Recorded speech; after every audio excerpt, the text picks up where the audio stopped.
It's got to be B of A. And we are live. What's up? What's up? What's up?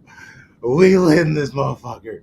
I Let actually go. already get a beer, so I'm gonna let you guys start. I mean, obviously I'm an intro, but then I'm gonna like disappear. So when I disappeared, everyone don't be like, "Is he okay?" No, I'm just kidding. I am Hot Chocolate. I am with my show bros, Lando, Sharp Charlie. How's it going, fellas? Going Life is well. good. Life is great. Life Mhm. is wonderful. I'm I'm very aware happy to be here. fellas came out of my mouth weird. I apologize for that. It's okay. I'll try to get better at that.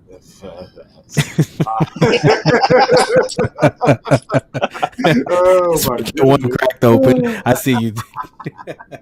Oh no, that was just it's been a day. I want to start with the most important thing. We have gotten locations for the Manchester US tour. Chelsea, they're playing Chelsea in Columbus, Ohio. That is the only match against a Premier League squad. Oh, are they going to the Horseshoe? Oh, wow. That's going to be crazy. See, that's a good question, though. Do you like? If it's in Columbus, it's got to be the I was Horseshoe. gonna But they say, could go to. look how you jumped right there, though. But that's my first That's thought. crazy that they're going to put 100,000 people on there. Why would they go to the Why small would they not? stadium? That's No the disrespect. No disrespect. no. You go for That's the Horseshoe. yeah. No, exactly. That's exactly my thought process. Like now that I just kind of deep that in, Charlie, that's exactly I had to sit there for a second. I was like, wait, you gonna jump there for Ohio? And then I started to think all the different stadiums, and then I went back literally to what you just said. Ohio State would be ideal. It's got to be. That's crazy. That is crazy. 4K plus, something like that. Yeah. Whatever. However, Mm. I was thinking of that too. I guess. Sorry, Kron. I interrupted. But where else are we going? No, Where else you is did it? not. Charlotte, North Carolina, New York, Orlando. I'm Let's doing North go. Carolina. New York, I've been due to New York. I've been due. There's too much to do in New York, so that would be fun. Orlando, never been. I'm not actually too excited about going to Florida, so I might pass on that one.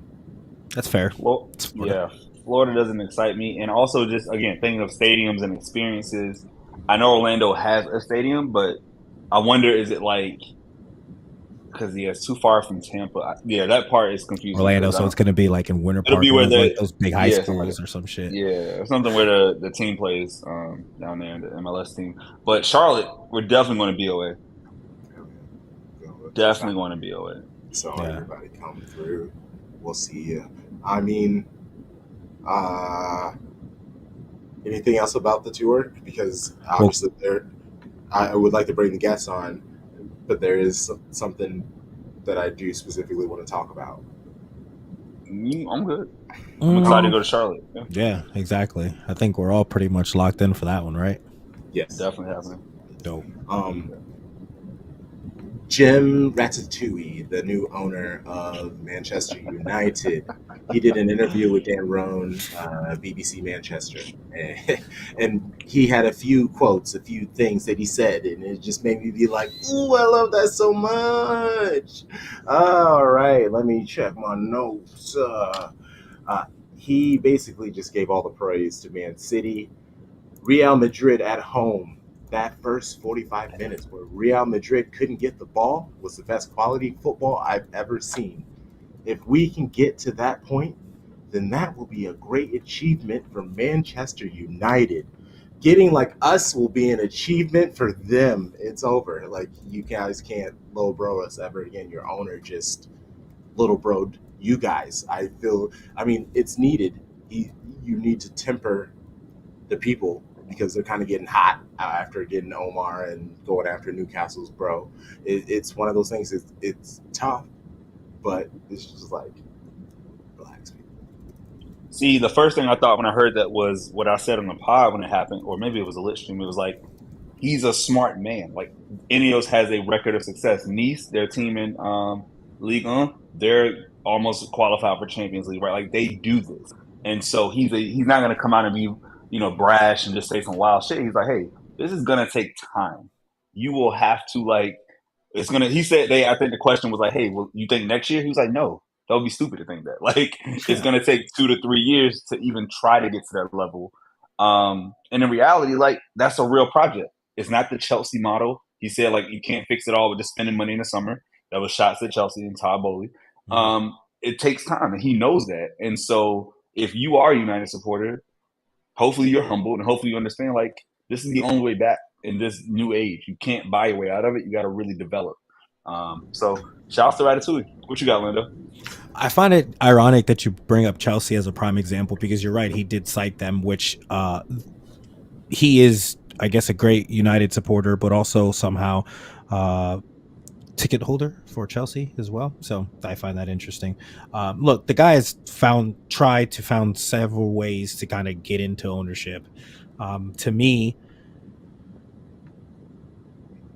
I don't even want to say his name because I can't stand the guy, but I hate to be even political, but it sounds very much like Trump when he was trying to get into the AFL and NFL and could never kind of break into it. This guy somehow finally does. And so we know the money's there and all that. And I'm not buying it. There are segments in that interview though, Crunk, and I'm curious to see what you think about this, that there was the state ownership topic, question, connotation, and a quick deflection. I saw the article. The article cited it, but then like I didn't actually see the video yet, so I'm actually kind of speaking very ignorantly to this right now. But I do know that the article cited a deflection to every type of ownership. Did you note that? No, I didn't. I didn't read that damn thing. I just are you serious? Oh no, I'm not touching that. I just saw him. Obviously, it was the thing that got the rounds. Made the rounds. Yes. So, but it makes sense why he would do that though, because he's bigged up Calhoun, right? He's talked about like, hey, like this is the model. Like nothing he's done has been cocky. He's coming in humble. Now, as humble as a billionaire could be, but yeah, he knows like it's a long way up. We got them by 12 points, if my math is right. 12 points in the standings. Like he knows that's a gap. It's a gap as wide as the English Channel. Like it's not even close. And so that's what you do when you come in. You can't set high expectations. You temper expectations so you can overperform. And that's what he's doing. Like top 4 is all he wants right now. You get top 4, they bring in a new manager, now they're cooking. But if they get 5th, 6th, it's gonna be interesting next year. Yeah, and also there's just tons of smoozing going on in Chelsea matches anyway. It's a big stadium, it's London. I'm pretty sure you can get that off on the business card. It's nice. Also, the idea of him avoiding the state-owned thing, isn't he in the whole like oil game? So he's kind of smart to be quiet about them, and he has his own like sketchy dealings that he has been with. So I mean, there are no good billionaires. All billionaires are bad. And it's just not. Let's not throw rocks at glass houses. I think that's more the vibes. He's just deflecting. He's just like, let's not. Also, let's not stoke. Let's just make it about football, bro. Let's just talk about football. Like I'm so tired of all this. Like, let's just talk about football. Well, let's get to the football, man. Fuck it. Yeah. And let's bring on our first guest, the homie, the most dope person. Hey guys. What's up? I was loving the conversation until you started talking about Ohio State. For those that don't know, Kate is a proud Sparty. Big Sparty, so go Big Ten, but still have some hatred for those lesser Big Ten schools. That's what we all do. It's always great hearing Sharpie shit on Duke anytime he can. It's like really, it brings joy to my heart. I genuinely enjoy the fact that we're all City fans, but then I love all the other teams that we follow, and then who those rivals are, and then how everyone kind of shifts to like banter back or like prop up. Like Lando, I know the Knicks are crushing it right now, so enjoy seeing the celebrations outside of city because we're used to that. Exactly. Does 100%. it get old? Because Kate, I think I will say you and I don't know. You've been a supporter for over a decade, right? Like a long time. Mm-hmm. Does the Yeah. winning get old, or are you just like, hey, I enjoy No. every single time? I enjoy every single time for a couple of reasons. One, I've been calling this era our spoiled era for like 2 years, thinking that it was not going to end, but not, of course, be as incredible as it has been. So I'm just like, we're still in our spoiled era. Everything that comes our way is a gift, a blessing. Enjoy it. Because when this ends, and it inevitably will, Huh? we're going, right? Like, we don't know necessarily what that transition period is going to look like, but because I'm going to reach back to my early city days of like waking up to watch us get demolished by a, I don't know, Crystal Palace like 4-1 or like a Leicester, and you're like, all right, back to bed. It's like those days existed, but that's what built me. So I'm ready. I'm ready for what happens next. I think it's like we'll always have this sort of nostalgic era to look back on. I just hope that we don't have to rest on it, decades down the line, like some other teams have to. So I don't think it's going to be like a long spell of, no trophies or anything. But I think that, so to get back to the point, I love every second of it. Like, I'm not taking any of it for granted. Do you have any particular expectations for this year?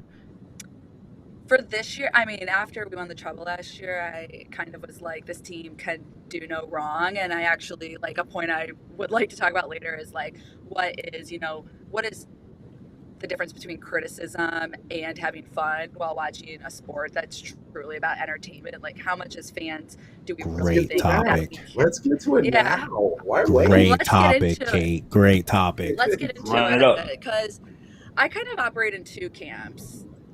Maybe three. We'll see where this little soliloquy goes. But You're a tri-camper? I'm a bi-camper. I'm a bi-camper, I'll be honest. Yeah. We'll start with like game time. I'll start with lineup draft to maybe an hour after the game. To me, that is game time. That's when we can react to who's starting, who the other team's lining up. We can start to question, what tactics we're gonna do. I think that is a great place to have criticism and then be, shocked or confirmed during the game. When I'm watching the game, I am evil. Like, Yes, I've seen this firsthand many times. I'm yelling, directly at the players. I'm getting frustrated. I'm, if there's other supporters at the bar, whether it's they're playing us at the same time or some lingerers because they might have played, another team might have played earlier, so people are still sticking around to see how we do. I will like attack your neck. Like, I'll bring up a short story, but I think City was playing like a 7 a.m. game, and I think Arsenal was playing at 9:30. And our bar it's a neutral bar. Started as like a Chelsea and Man United bar, but during the pandemic, supporter groups were reaching out, they were accommodating, and so we became sort of the fourth team to kind of join this bar. And at the time, we got relegated to the outside patio. But as we were, we won the league that year, so as we kind of were, building this rapport with the bar, they were like, hey, you guys continue to show up. You get main room. You guys get priority, all those things. It's been really great. So anyways, Arsenal was a little, they started to kind of reemerge last year as they were kind of rising in the table and giving us a little bit of a fight. But now they're, pretty established at our bar now. So all of that to say is they showed up very early in the middle of our game. And we're sitting in the main area, and there's Arsenal fans like starting to pile up over here at the front and then at this back patio. So they've like sandwiched us in, and then they have the audacity to start some like Arsenal back and forth chant. I swear I stood up and just was like, have you ever won the treble? Have you ever screaming it louder than all 20, 25 people there, that after they shut the fuck up, and realized that it was incredibly rude to be cheering for their team when they're not playing and we're in the middle of a game that we're winning right now. They like went up to our head supporter lead and was like, hey, like that girl was like really nasty and really mean, like blah blah blah. And she's like, well, what were you guys Oh, doing? it's like sounding like my middle schoolers. Bro. Yeah, I was like, oh, so like Typical gunner behavior. Snitching. yeah, Snitching. like Thin little and tit for thin tat, skin. and so our lead was like, yeah, you know, I basically told them that they were in the wrong, and like Kate, like you don't mess with her, like you're actually lucky that's all she did. So Like a fire, anyways, you might get burnt. yeah, right. So to hit that point, it's like during Let's game go. time, I'm at 100, maybe even at 200 in terms of like my emotions, where I'm at. Like all I do is want City to win, and then after the game, there's the analysis sort of moment. And I think that for me, and if you see my tweets like during game time, like they can get spicy. They can get like send them off, take them off, or they can be incredibly positive and like, hey, you know, working the ball really well, like, you know, stop shitting on Julian, like all those things. But then, so it's like in that moment, and then truly post game, I go into like, all right, how do we take a positive look on this forward? Because I think that for our team and where we're at right now, like positivity is the thing that drives me forward as a fan. Yes, there is criticism, and you can be really critical, but I think that the way that things like, and I'm pretty active on Twitter, is kind of, and of course Instagram, but I think Twitter is where the conversation's still happening. I think afterwards there is almost like an alignment of what is going to be the talking point, what the discussion point is going to be, and it just becomes the fans' narrative, and it is so exhausting. Like all of a sudden you see like 3, 4, 5, you know, what are your thoughts on, I'm just pulling this one out, what are your thoughts on Oscar Bob? And then like, you know, a sentence or so that like gets everyone like riled up, but it doesn't really create, I think, like a positive sort of fan It doesn't set up yeah, good. it doesn't set up anything. It just Yeah. like creates this narrative where then everyone starts to like, is Pep going to bring it in this presser? Does he have a burner? When in reality, I'm like, our job as fans is to support the players who are on the pitch and believe in them 100%. So after the fact, I think that there's fair criticism, but I think we need to remember that like this is entertainment, this is fun, and the value that we get out of being a fan is there. It's just that all of these different, you know, sources are trying to like push that down, and I think we're truly losing, you know, the joy of football, especially right now when we are incredibly successful. What triggers me the most Can I jump is go ahead, T. Go Go ahead, ahead, T. T. Go ahead. Welcome. Oh no, by I the was just way. gonna Yeah, say, T. Welcome. hey, what's up? No, I was just gonna say, I think we lose sight sometimes because everybody has their favorite player, and their favorite player is their favorite for whatever reason they choose to make that player their favorite, right? But I think sometimes we can lose sight of the fact that we're all still a part of the same club, right? Yeah. These players, we shouldn't be pitting them against each other, because at the end of the day, we're all playing for the same thing, which is to win trophies. Mm-hmm. You know, and we have to have everybody contributing to make that happen. And I understand when, you know, you have an affinity for a particular player, you want to see that player do well.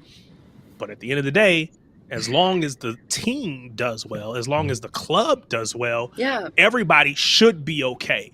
And the moment that your desire to see your favorite player do well exceeds or supersedes the desire to see the club do well, then it becomes it's just an agenda that really needs Yeah. to, you know, be checked at the door. Because at the end of the day, it's not about any one player other than, you know, hey, whoever's, like you said, whoever's on the pitch today, we're going to do well.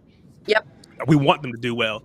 And, you know, I'm going to be critical of everybody, but at the end of the day, you guys hear me say this all the time. I love Kyle Walker, but I've been critical of him recently in recent weeks, right? And other weeks has been other players. So I'm not.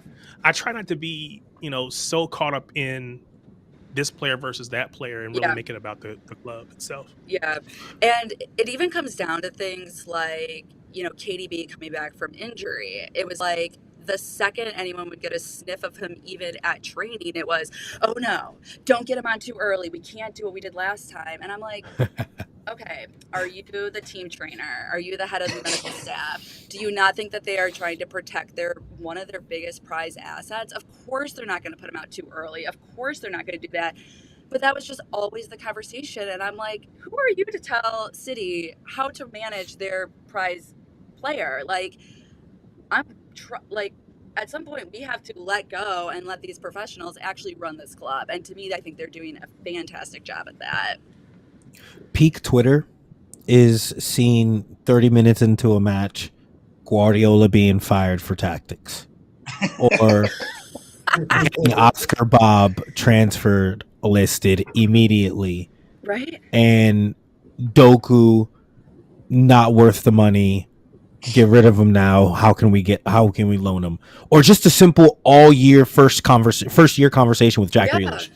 Just that in itself was an absolute saga of me having to defend him in text messages and DMs for an entire year. Mm-hmm. Crazy to me. It's like, you'll see not questions, but people being like, I've repped Rodri since we signed him. It's like, I literally rep any new player that we get immediately. Like, to me, they are a City player through and through. Yeah. That, people ask all the time, oh, I don't think they're a City player yet, or they're not City system. Well, guess what? They're in City right now. That means that I'm going to assume Pep saw something. I definitely know the front office saw something. They know better than we do. So therefore, I'm putting my full support into them. It's like Jack Grealish, year one. Oh, $1 million, bogey, or $100 million. My God, that'd be amazing. But like $100 million bogey, like, he's too expensive. Why would we do that? It's like, I was so excited for Jack Grealish to join this team. And I've got to say, like, since he signed in 2020, I've been a Jack Grealish fan. Like, there's no, like, it took me a while for him to warm up. It took me a while for this or that. This is very particular to the men's team. I think on the women's side, which you guys obviously know I'm a huge fan of, and we can pick apart some points there too. But I don't see our baby blue baddies being picked apart as much as the men are. I hope one day it could potentially happen, but quality. That's really quality right there. I'll take some of the men's toxicity over into the women's if it means growing the game, but it's like, for me, repping a player comes from the second they sign with City, and then I'm with them through and through. It's like, I make jokes about Cancelo all the time. Love the man. Like, to me, Cancelo gave us just what we needed from him. And then sometimes that's a spicy quote. He kept the energy. I will say, like, from my vantage point of watching the game and stuff, like, I'm naturally, this is where, like, horoscopes come in. Like, I'm really a Libra through and through. Like, I am super balanced. And I try not to get too high. I try not to get too low. Because with City, we've seen it. Like, if you would have told me we go to the Aston Villa match at the death, and it's like, oh, my God, we're done. No. Gundo's there. KDB's there. Sterling's there. Like, there's always a way with City. So until the final whistle, I got hope. Now, will I be super critical of Pep's subs or lack thereof? Of course. That's usually my thing, is like, hey, you waited or never made a change when we clearly needed something. But as far as the players on the pitch, I love the matches when Haaland doesn't score, because that means that, like, it doesn't all revolve around him. Other people were able to shine. He attracted attention, and everybody else got off. I love those matches. Or if you want to talk about players who come to City, right? I will ride for you until you give me a reason not to. The two biggest examples, Cancelo and Phillips. Love Cancelo on the pitch. Incredible. Made a new position. Changed football. He changed the Premier League. And then he became an asshole. You got to go. Calvin Phillips. Loved him. Black guy. Always there. English international. Has potential. Came from Leeds. Boston midfield. And you suck. Like, you can't get on the pitch. And clearly it just didn't work. Okay. And eventually I had to give it up. But, like, I don't understand people who go so hard. Like, I saw the Doku conversation, right? After the Chelsea match. I'm like, did people watch the same match? Yeah. Because I saw him being creative. I saw crosses in the box. They weren't over the net. They weren't like Kyle Walker's long-range shots, right? He was actually trying to be creative. And the worst player on the pitch that day was Haaland. Like, and that's just a fact. But, so I guess, like, people don't like facts. It's just, like we said before the show, right? Facts versus feelings. And a lot of times those feelings, emotions, they, those, emotional men, how we are. And so it's just like so many emotions all over the place. Right. Crazy. Yeah. Maybe there, you make a great point, Charlie. Maybe there is a connection of, like, using sports as just an outlet for, venting all frustration. And then it attaches itself to narratives like did Doku, was he the worst one on the pitch? You know, is so and so not doing X, Y, and Z? And it's just like screaming into the void where it's like, are we really upset about this? Or was that just like the situation on the pitch at the moment? Like, I forget that people think that City is not robotic. Like, we just don't put people out in a program and let them go. There's so many elemental and human factors that come into the game, and that's what keeps me watching every time. It's like, do I like a 1-0 win against Brentford? No, but at the end of the day, it's 3 points. It's a W. I get to kind of see how we set up. We know that we're dealing with, a little bit of injuries again, and we just get to see a new way of playing, but we got the job done. So to me, instead of heading straight to, the Twitters of the world and going, the whole world is burning, even after the Chelsea tie, it's like we're still in the title race. Like, the big picture is always missing on Twitter, I think. We're still in the we're still in the title race. We're managing the injuries. People are still playing out of position. We can't get John Stones into, more than one game in a row. So it's all these little factors that come into play, but people just want to point to one thing and go, that's the problem. And it's a new problem every week. And I'm like, sometimes there's no problem. Sometimes it's just the situation at hand. And to me, that's entertainment. To me, that's sport. To me, that's the, all possibilities are there. It's not over till the final whistle.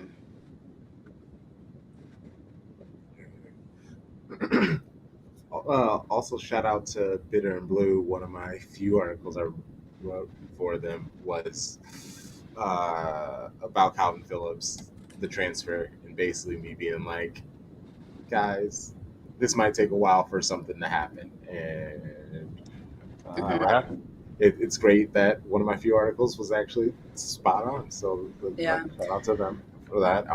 And also, actually, I don't even remember what I was going to say after that.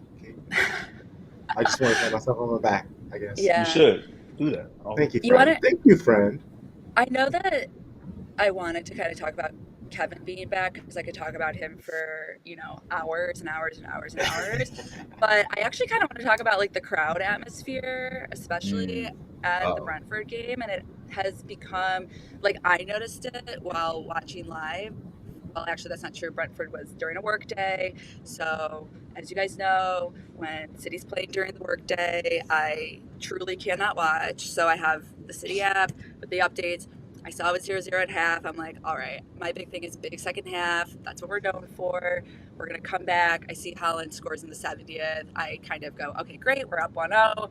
And, that's as much of the action as I'm able to look at during the day.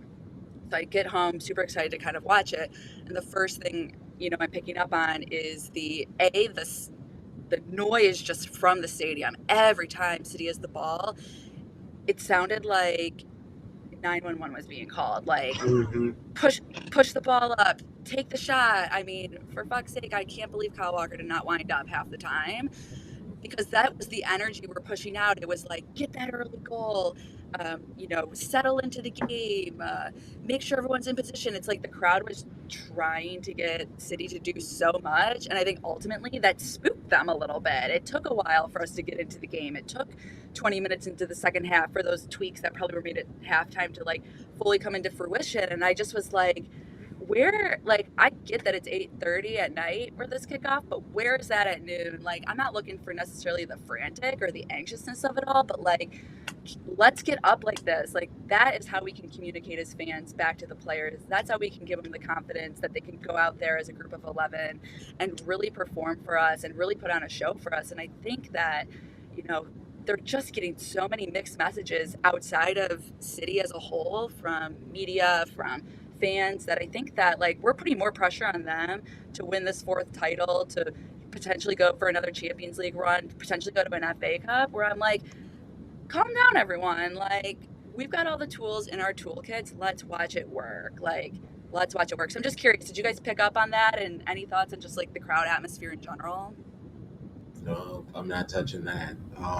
Every time I touch that conversation, I get in big trouble. But what I will say, the noon match, they always say that it's tough for them to wake up for that. Yeah. People from England will, and that's what they will say in their replies in the comments. They're just like, yeah, I'm at the match. It's tough. It's tough to get cheering. And I'm like, what do you mean? The day is practically Yeah. I Like almost mean, over. I don't I get it. was I don't I get was it. I was at the noon Liverpool tie, and that's not my first trip to the Etihad. It was my first noon game though, and I was expecting so much more just from the jump that it was even hard for me as sort of an outsider, a quote unquote tourist there, to do anything. I'm already up against the fact that I'm a woman amongst men. You get the eyes of like, oh, really? You're all decked out in city here watching amongst us. How'd you get in? Like, it is interesting to kind of get that sort of like lens as sort of an outsider there. But man, that noon game, it was driving me nuts because I'm telling you, 90 minutes before kickoff, Mary D's is popping. They're up for it. So how come that can't translate to Yeah. and that VAR calling back really put the mood down, and then the equalizer. It's like we never got back into the game, but I get it. Like, to me, it doesn't make sense. I'm up at 4:30, probably louder than they are at noon, so to me, it doesn't compute necessarily. Maybe it's the tailgate culture of college that we all kind of go through. But yeah, it's just mind blowing to me that that's a general excuse. I'll take the heat for that. Bring it to me, you guys. I'm on private anyways. You can go. Okay, just to back you a little bit, and I'll say this in general, I'm not going to touch the city concept because I have to. I too, even before joining this wonderful SOB family, I definitely wasn't touching that conversation. But and absolutely not one to have. And but to your point, I just want to simply note this: if you watch any American sports game now, specifically the NBA, there is a problem with attendance right at the beginning of the game and right after halftime. Notice, especially the Miami Heat are the worst about. I've ragged them as a Knicks fan. Miami Heat right after halftime, none of those courtside seats are filled up. People are still moving. No one's really paying attention to the game. Atmosphere isn't necessary. Miami's not arriving on time. They're getting Yeah. there. Yeah. At least sometime into the first quarter, if not the second quarter. Exactly. Yeah. Yeah. So it's just one of those things to like. I don't know if you can put it to, because I've noted this for a while now. It's not like it's something relatively new, but I think it's just general fandom. Honestly, the booze are sometimes more important. As I say that, I'm going to stop talking and go get some more wine. I think when you think about the tribalism that we see in football, it's very similar to college sport. It's probably more similar to college sports here in the U.S. or in North America than it is even our professional sports. All the games that I've been to from a professional, I mean, they've been decent environments, but the atmosphere doesn't compare to a college game in most cases. So I think when I see or what I expect from the atmosphere at a city game is that level of, emphasis, that level of energy. And so anytime it's not that, I'm going to be disappointed. It's actually the first city game that I went to here in the States, I wanted that European atmosphere, and of course it's not going to be that. It's a summer game, people are whatever. It's half the people are for one team, half the people for the other team. Some of them don't even care about either team. They're just there for the event. And so you're not going to get that, but I want that genuine what I envision in my head. I want that experience, and of course I haven't had it yet, but hope to get there and get to experience it. So Speak for yourself, because down in Houston against Club America, they were lit. They were booing the fuck out of Jack Grealish. We were chanting for City the entire. My voice was hoarse. Green Bay. I mean, also it rained, so that's not great.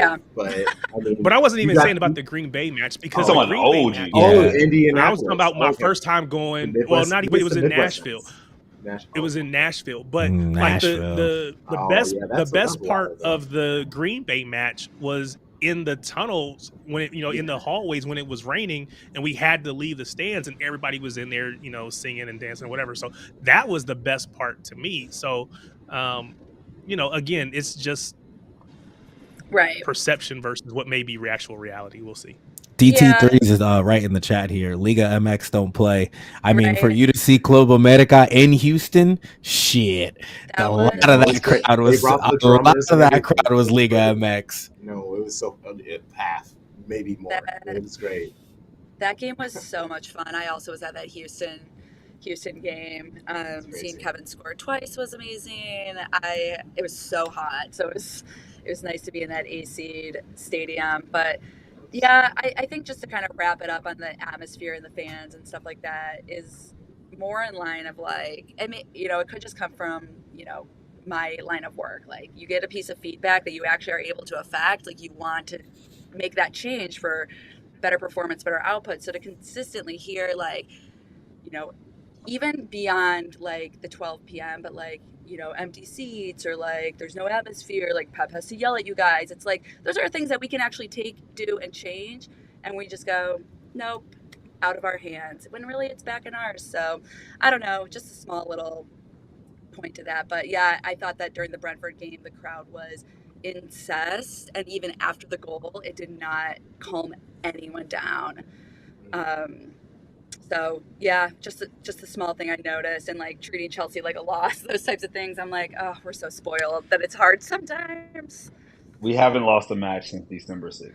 It's I going know. on 3 months. I know, I have but I to- will say to the atmosphere part, I think when your biggest rivals, and I'll say on the football pitch, not the city because they don't matter, the red side, Yeah. but Arsenal and Liverpool, like you listen to matches at Anfield, at the Emirates, it is loud as fuck. Like Yeah. they go crazy, especially Anfield. Like, and I know it's weird because it's a smaller pitch, but like they have more people. I think they have slightly more people than the Etihad, and I know Emirates is bigger, but like the singing, it does not stop. Yeah. And so some of the criticism as far as like noise is definitely like valid, and you can hear it. But as far as like attendance, I just saw a graphic where like we have the highest number of seats filled, like 99.32% Yeah. something every match. Like people are there, but it is on you all, and clip it, crunk. I don't give a fuck. It's on you all at City to be Don't up there clip and it. That's the make last noise. thing we I need. don't do that for the lit stream. I don't. Oh my God. Don't I just clip me. post it. Say, don't I clip won't me. do any Yell of that. yell I at don't me. do I'm any on of that for the lit private. stream. I don't All do right, that. I know that I don't we. care. But yeah, I just remember when I was like, Say it again on Sunday, Sharpie. Remember when I was like, first of all, the sun set it while I was in here, and I'm just noticing that the room has gotten darker in and of itself. So that's kind of funny. But before you Vibes. bring on the next person, I did purposely wear my Joe Hart 2016, 2015, 2016 kit. We just heard, we all found out this morning, I'm sure when we woke up, that Joe Hart is retiring from professional football after playing most of his career at Manchester City, then having a little spell at West Ham before going off to Celtic. And I just need to shout out and say that Joe Hart is literally the reason why I am a City fan. I fell in love with him almost at first sight.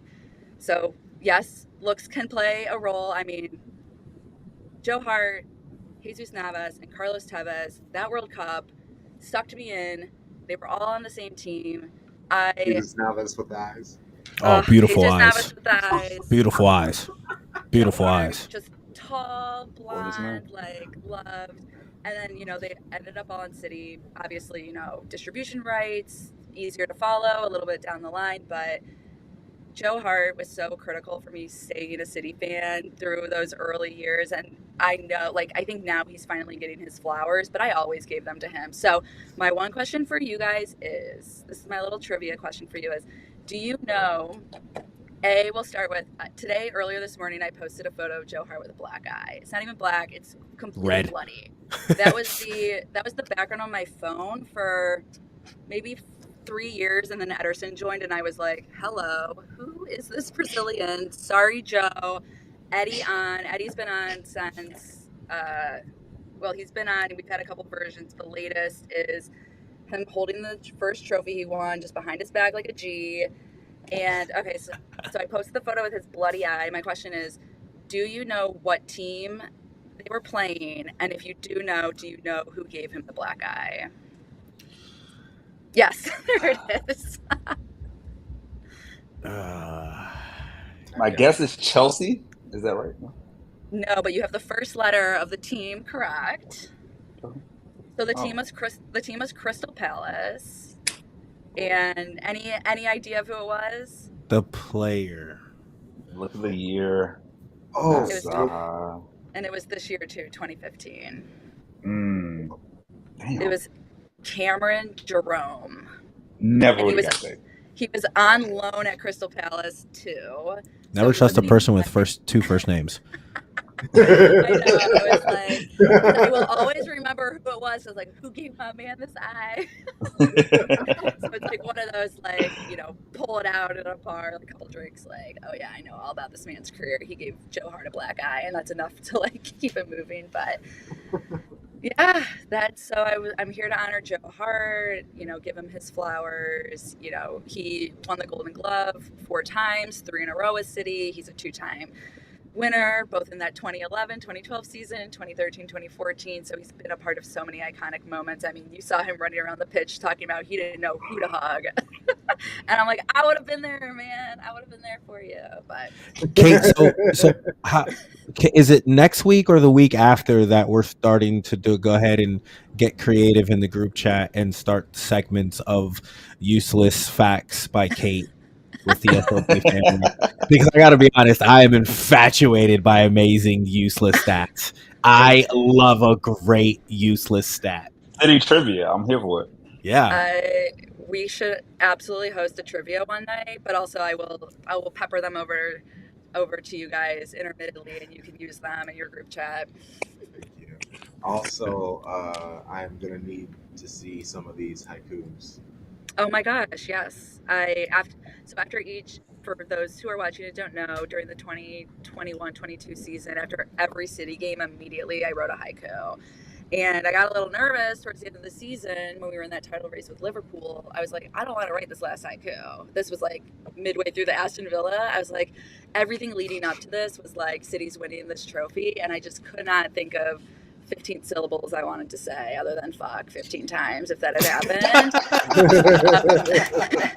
And a nice That's the little, best like, haiku I've ever heard right there. That's incredible. 575, like it just would have been short and sweet to the point, but obviously I had them all on a thread when Twitter was easy to do threads, and then afterwards I went back and paired images from those games with the words and created a visual representation of these haikus. So you've shared these are out there in the world for people to see.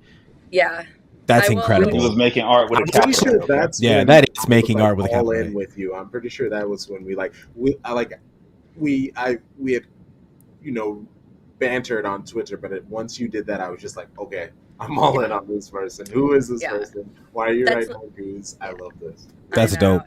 It's like City inspires so much outside of just like loving them as a team. Like I bring them into my work a lot. Like, that was like one of the first things I said, but like even so I work in advertising and in a creative field of it all. And last year at my old job, if I needed design assistance on a slide, a picture of Kevin went up in the corner, and my designers knew to get in and clean it all up and make it look pretty.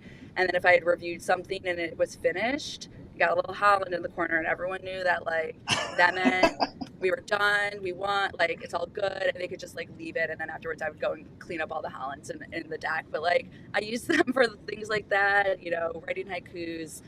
There's just so much that they inspire. And I mean, Riyadh pasta, that's like my daily lunch. That man mentioned that he likes chicken noodle cheese. Sounds good to me. I'm eating it now. Don't forget the caramelized onions. Oh, I mean, I'm sending the recipe. It's like caramelized onions, peppers. I eat vegan at home, so it's like vegan chicken, little vegan cheese on top. And then, it all comes, and it's Riyadh pasta. It's every day. I'm like, let's just make some Riyadh pasta. It takes 15 minutes. It's perfect. Yeah. I'm so happy I got to meet Kate. This is wonderful. From my personal experiences in LA, welcome me to Hollywood FC. Kate's the best. Kate, Amy, Billy, the whole gang. Miss you, Charlie, so much. We have our group chat, so you're on the West Coast at all times. I'll be like, he'll be on Litstream. I'm like, do one of these so we know that you can see us. And also, I love that. You guys. I told Charlie that I thought you guys all knew each other for years, And he was like, no, we're random people that met on the internet who just decided to like meet up. And I was like, the chemistry, the conversation felt like I was just sitting at, the bar after the game. Like, so you guys have also like expanded and pushed my city circle as well. So can only thank you guys for what you do, because That's it's a dope. lot of fucking work. I mean, we have CC. to have the shady awards, because Crunks went in like Swiss Army knife, like all of that. We'll throw those out in Los Angeles. We'll throw them on 420 after Yes, sir. after the I was lich, gonna after say, the lich could this- stream is not online. Say, as far as I know, Charlie, you and I are the only ones that have actually met in person, I think, Yes, Yeah. so far. to Yeah. this point. But then Chicago comes around, and then we'll all be there. We got Chicago, we got Charlotte. Anybody want to come through DC? Like the opportunities are endless now. But thank you so much, Kate, for coming. Yeah. Thank you Yes. so much. Always. We'll have to do like a kit review or something, because I think I'm at 60 now. Kate, you have so many great Wow. things that we can genuinely get into, like matching stats to kits, like just right there. That's just my high indica self kicking in. Just thinking about getting a kit from that year and thinking of a stat that like that is so dope. You have so many cool things about you. That's incredible. She's the best. Yeah. I'm so glad to finally meet you, talk with you. Yes. Oh my gosh, I love you guys so much. Yeah.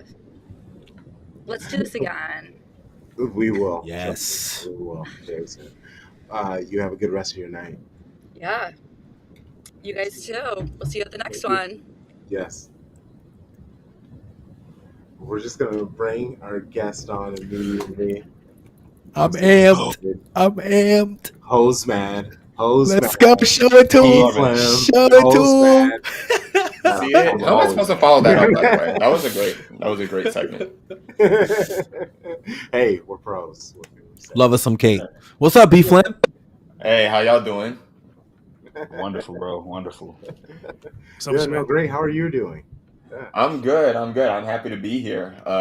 I got the DM, and I know exactly who recommended me as well. And I was like, oh, I guess it's my time.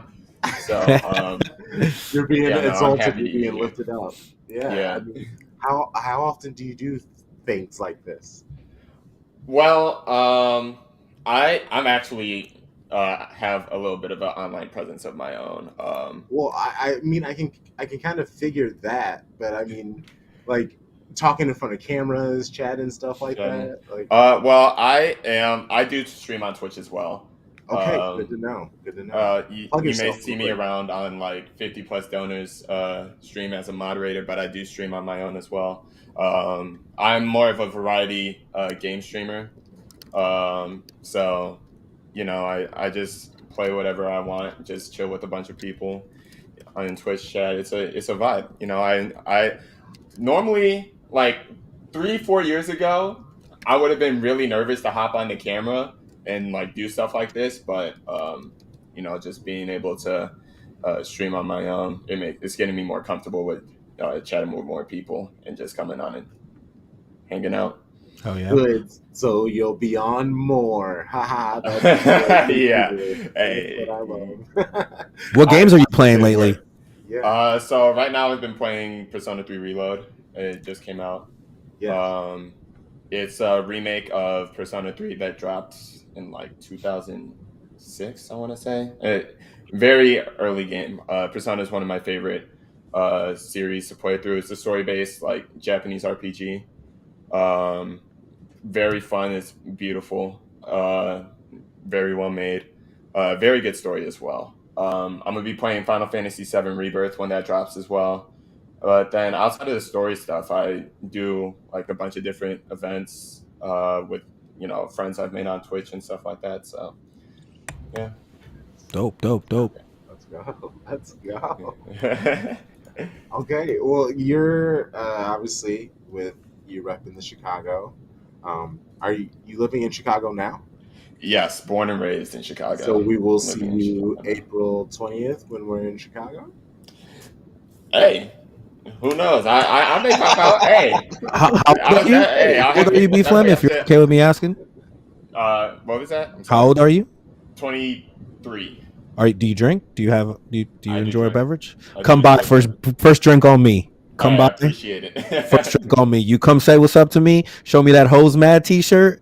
Actually, and all you gotta do is send me a link to where I can get one, and then drink on me. Oh yeah, I got you.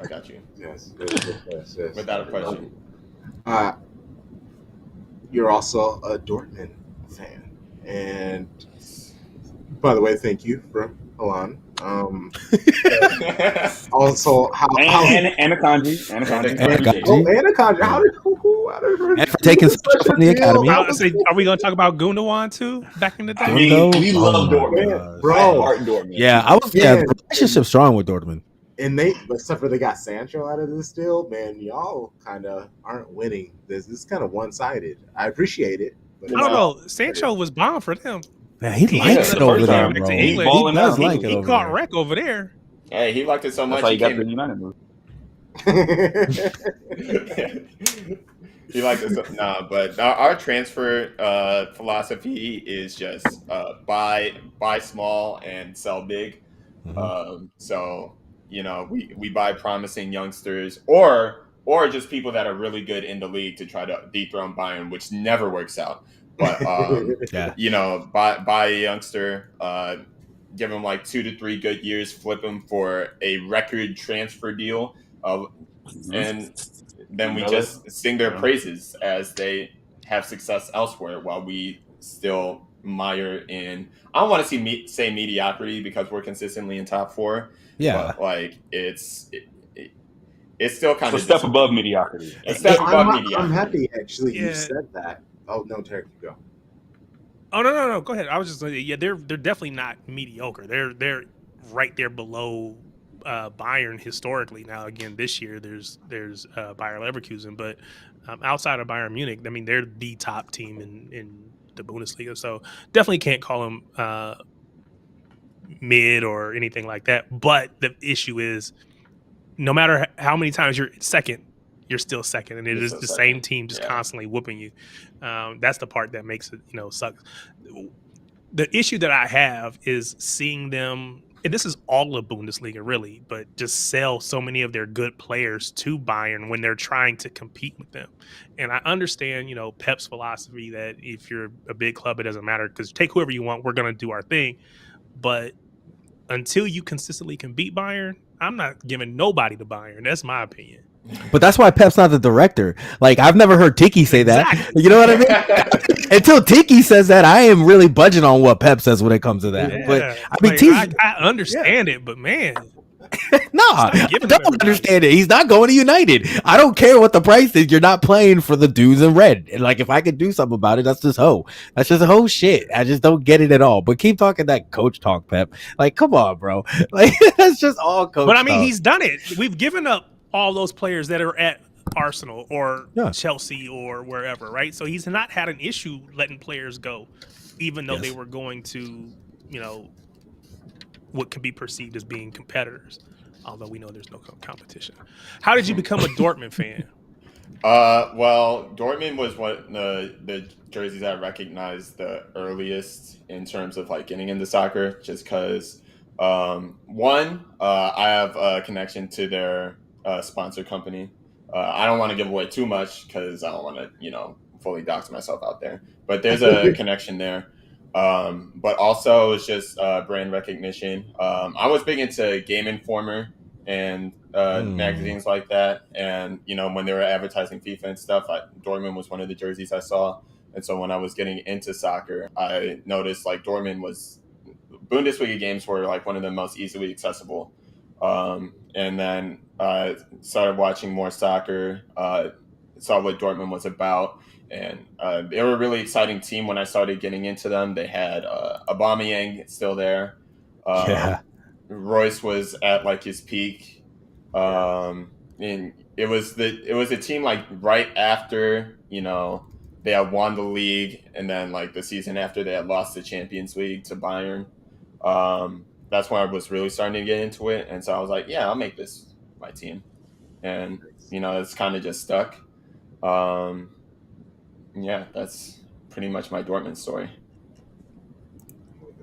A lot of nice going on, and I apologize because you are our only other guest, and our like only other guest that's not Man City based. So, the spice, the lit stream has to go somewhere. And like you said, or someone said, Tarek said, you're always second, and that has to get annoying.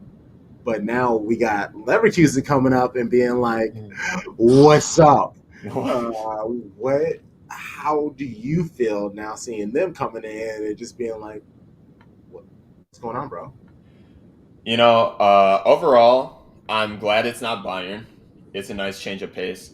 And I'm also glad it's Leverkusen because I have a lot of respect for teams that have always fallen short and are finally getting like their moment to shine. Just because me personally, I'm from Chicago. We don't have a lot of success going around these days. That's true. I got a lot of respect for teams that finally get their come up. But that being said, I'm really happy for Leverkusen getting they're a really exciting team to watch. It's not just they're parking the bus and defending. They're defending very well, of course, but they're also scoring at a high clip. They look like one of the best, most fun teams to watch in all of Europe right now, in my opinion. And Xabi Alonso is just taking that team to another level. So it's very fun to see like a first time coach come in and take in a team like that to a higher level. So I'm happy it's Leverkusen. I'm kind of hurt that we weren't the ones to do it last year. Coming that close. That was crazy. Oh, that was. Do you want to talk about that, or are you okay letting that go? Because that was everybody. We were all rooting for you. We were all. I'm happy to talk about that. Yeah. It brings up past wounds, of course. But yeah, of course. It's like half a year ago, or like almost a full year ago at this point. So I've processed it. It was one of the most crushing moments I've had because as a fan of Dortmund, like I started after the last time they won the Bundesliga, so I've never really seen them win it. So that would have been the first time I would have seen them win the Bundesliga, and to see them lose it in the way that they did was absolutely backbreaking. And soul crushing, I should say. I did not have a good day for the next week, I'd probably say. And it's what kind of makes it worse is that they've come out and performed pretty much the exact same way this season in half of the games they've played. We're somehow in a Champions League spot. We've been I don't know if we've lost yet in the 24 section of the season. But there's still a bunch of unconvincing performances that we're having that were similar to the last game of the season. And I know Edin Terzic has been like a comeback merchant, trying to save seasons when they feel like completely lost. But last year kind of felt like the one chance we had, and now Leverkusen's kind of taking the reins. I don't know how long Xabi Alonso is going to stay there. I kind of hope he stays there for a few years for Leverkusen's sake. But it's only going to get harder from here for Dortmund. If I can, well, first off, I want to shout out to Sebastian Haller. Baller. Legend. Yes. But also, you got so many young ballers with potential on the offensive side. I am very big fans of them. You got Adeyemi, Mukoko, and Binu Giddens. I'm not sure how you say that last name, but because I know they show potential, but it's like they're highly inconsistent. Which of those three do you see like real promise in? Well, I think all of them have shown like real promise at some point. I feel like I have the most hope in Jamie Bino Gittins. Yeah. Just because Formerly from City, right? I believe so. We Yeah, take for a sure. lot of young people from City. Now that I think about it, it was Sancho first, and now JBG. But the thing with JBG that I've seen is he's a little more consistent in his performances than the other two. Kareem Adeyemi had uh, a portion of last season, specifically like around round of 16 time when we played Chelsea in the Champions League, where he went on, a tear. And he was really excited, probably the most exciting player to watch in the Bundesliga at that time. But, after that point, he kind of he hasn't been able to find his footing. And, it's been kind of tough to see. Meanwhile, with Jamie Byron Gittins, I feel like he didn't have like that peak that Adeyemi had, but he's been a solid, reliable source of creative offense, whether he's coming off the bench or starting when he's called upon. I feel like he's been able to be creative on attack, provide options to whoever's up top, whether it be Fulkrug or Mukoko. And yeah, that's how I feel. Bino Gittins. I always sing Bino Gittins praises. Whether he makes a mistake or he's learning very well. Yeah, and they're so young. They're so young. Yeah, it's crazy. Yeah. Can I pivot to Yes. a little bit of Chicago footy talk? So Please. between Red Stars, Fire, which do you have more hope for this season? I know MLS just kicked off.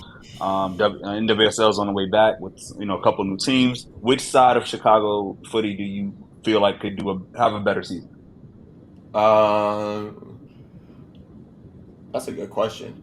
I feel like it could be pretty equal. I was kind of thinking about it, looking at both of their off seasons that they had. I'm normally someone that likes to, see how the players mesh after the off season before I kind of rate how the off season went. But I mean, just looking at it on paper, the Fire had a pretty good off season signing. Kellen Acosta was the big name signing for the Fire, and then they also signed a pretty big striker. I'm forgetting the name off the top of my head, but it was a European striker that has a lot of hype around him. And then also the Red Stars, they both had similar off seasons as to where there was a period where we were like, yo, are the Fire or Red Stars going to sign anyone? Like, we're losing all these players. Are we going to be able to field the team? The Fire fixed up, and then the Red Stars in a big way after Brother Lorne got brought on as manager. We signed, a bunch of, for lack of a better term, menaces that will have the energy in SeatGeek absolutely bumping. The memes were going around that we're bringing steel chairs to all the games from now on. Just the energy that the Red Stars team has right now. But I feel like the Red Stars will be a lot more defensively sound. Obviously, we have Mallory Swanson, who's one of the best attackers in the country right now. Yeah, absolute baller. I want to see how the build-up play around her goes a little bit, but I think we'll be defensively sound. And then the Fire, hopefully, will be defensively sound, but also we signed a couple players that will help improve the attacking force. So I think it could be a sneaky good season for soccer in Chicago for both teams. Fingers crossed, because we need something right now. I've been hesitant. I live in Indiana. Yeah. So I've been kind of hesitant to drive into Chicago to go to a match, but I think I'm gonna go to one this year to give them support. Why? What should I expect? Obviously, you're attending matches, your supporter groups, and all that stuff. What should I expect as a fan for my first time? Well, we're definitely loud. Pretty much every game I've been to, uh, somehow or some way or another, have found my way into supporter sections, and I feel like that is one of the best ways to experience a game. Um, just because the vibes there are immaculate, the people are great, and you'll learn pretty quickly how it rolls. It's a very fun time to be in a Chicago game, whether it be Red Stars or Fire. Um, and the team will always compete in front of their home crowd. I every game I've been to has been played pretty close, so it's just a fantastic time. Um, we're really the marketers for it, so if you're gonna come out to a game, I say you won't regret it. It's definitely worth the trip. Okay. You'll meet some great people. You'll have a great time, and vibes are immaculate at Chicago soccer games. That's what's up. I love that. Yeah. Anything else before we get you out of here? Is there anything about Dortmund that you need to get out off your chest? Anything about the Chicago clubs that you just need to say?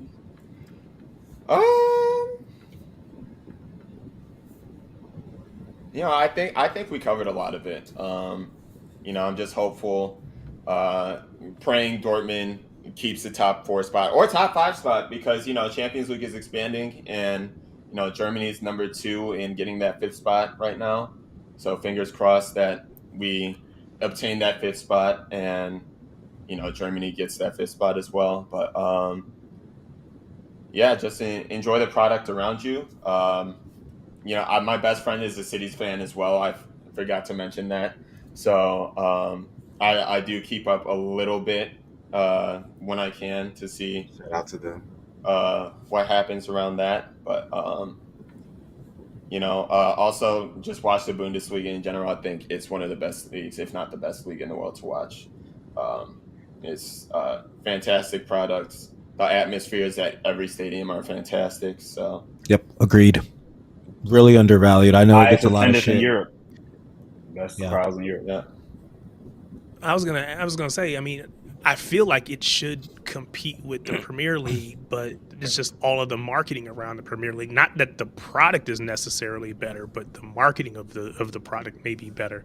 Obviously, as City fans, we're gonna be tied to the Premier League, but I feel like Bundesliga should probably get more credit than it gets, at least here in the States.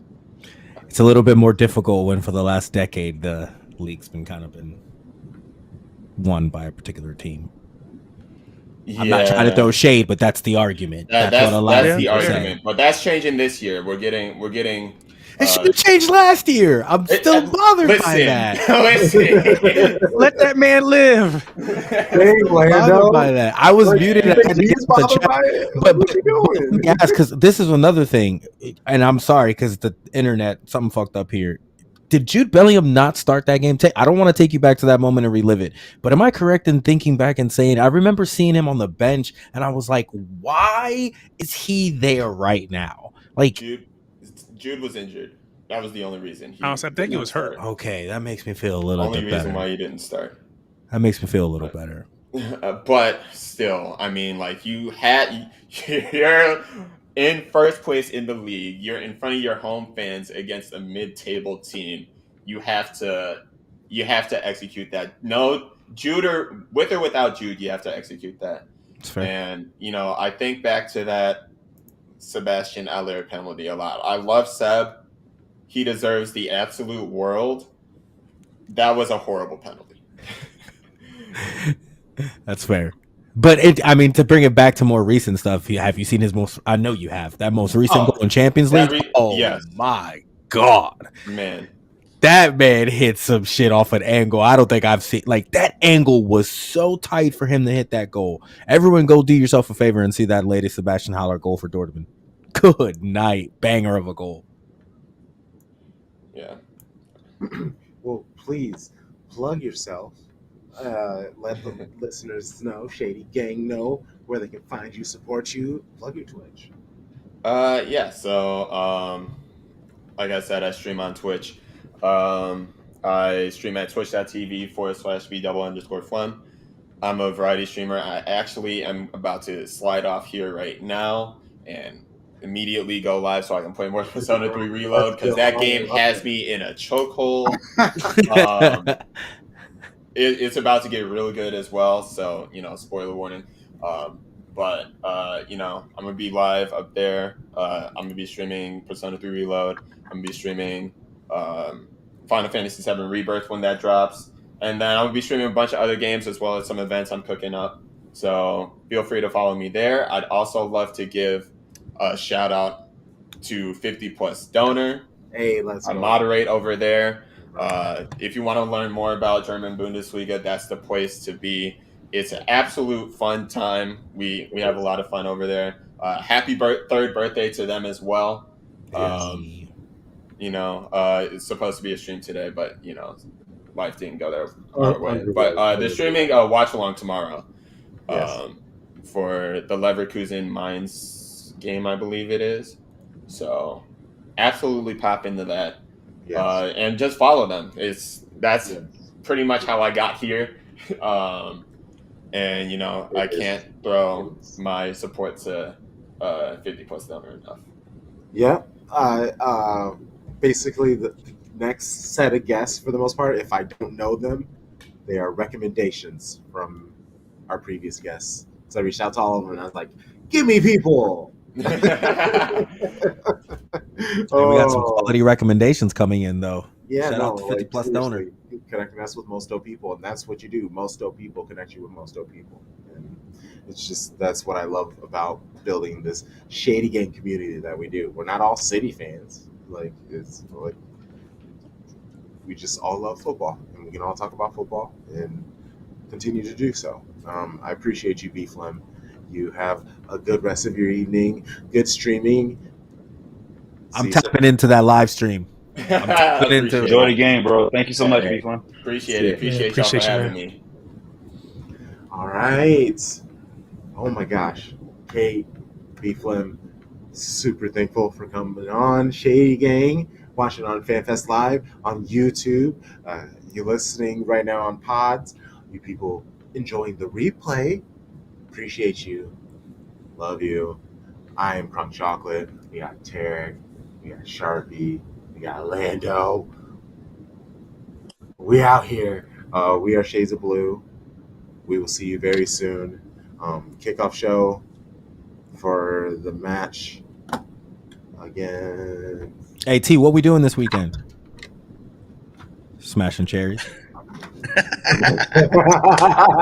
was like, what? What are we doing this weekend? 11 okay. Noon. It's a late game. Late game against Bournemouth on Saturday, right? Exactly. Yes. Yeah. 12:30 kickoff Eastern time. Oh yeah. So we'll be there. We'll be there at 11:30. Hey, Crump. Yes. IU is whooping Iowa right now, 59-42. Who? I ain't paying attention to that stuff. Oh yeah, I'm not tied to that.